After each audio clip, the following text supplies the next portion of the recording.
One of the main topics surrounding the current Brexit debate has been the question of how Brexit will affect the UK's future trade relationship with other countries, with non-EU countries.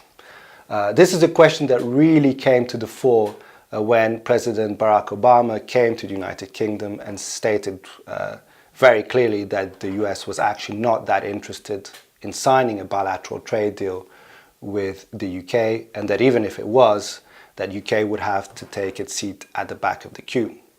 Now, this comment led to some controversy, certain criticisms, mostly from the Leave EU side.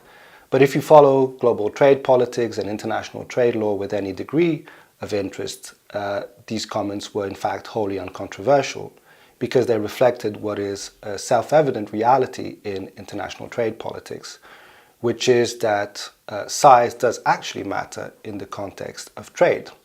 The bigger your economy is, the bigger your domestic market is, the more leverage you will have in trade negotiations. So the UK, for example, as part of the EU, is also part of the largest trading bloc, which is the EU internal market. And the EU has been very successful in using the leverage of the internal market in trade negotiations.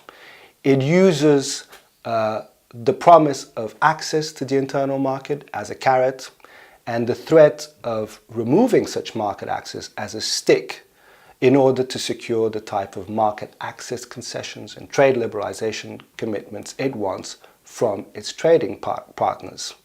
So the EU has been and is widely recognized today as a major trading power, one which has been able to shape the international trading landscape in line with its own offensive interests and its own regulatory preferences.